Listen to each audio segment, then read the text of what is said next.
अस्सलाम वालेकुम नाज़रीन, मैं हूं मोहम्मद अब्दुल हकीम। 7H न्यूज़ में आपका इस्तकबाल है। मेडचल आरटीओ ऑफिस में लोग अपना लाइसेंस रिन्यूअल कराने के लिए कतारों में ठहरकर तूफानी बारिश में भीगते हुए 1 घंटे तक उन्होंने बारिश में भीगा और लाइसेंस रिन्यूअल कराने के लिए वो गए। लेकिन नाज़रीन, कानूनी यहाँ पे ट्रैफिक का ये जुल्म देखिए, अगर उसके पास लाइसेंस ना रहा तो उसे जेल या चालान या फिर कोर्ट को भेजा जाता है। हालांकि आरटीओ ऑफिस में ये तमाम सहूलतें होना चाहिए। केसीआर साहब को चाहिए कि अवाम को तकालीफ ना दें। हालांकि अवाम ट्रैफिक पुलिस के चालानात से बहुत बेजार आ गई है। आइए देखते हैं ब्यूरो चीफ रहीम खादरी की ये रिपोर्ट। अच्छा, आप कितनी देर से यहाँ पे है आरटीओ ऑफिस? 45 मिनट हुआ साहब। आरटीओ ऑफिस को आके कई के लिए आए थे आप? रिन्यूअल के लिए आया जी। कितनी देर? 45 मिनट से आप यहीं हैं? यहीं। तो क्यों ऐसा? कुछ करंट चले गया। काम बना आपका भी? नहीं बना सर।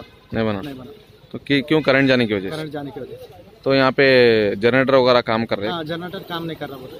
अच्छा, आपका नाम? मेरा नाम कहाँ से आया साहब? मैं गंडी में समाज से।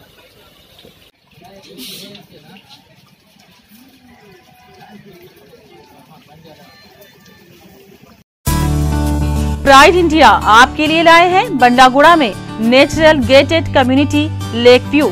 बनाइए अपना ख्वाबों का आशियां कुदरती हसीन मनाजिर के पास, जिसमें open plot, swimming pool, park और प्लेग्राउंड जैसे बेशुमार एमिनिटीज के साथ दस्तयाब है। फलकनुमा पैलेस से सिर्फ 7 मिनट के फासले पर लेक व्यू। कॉन्टैक्ट 8099777720।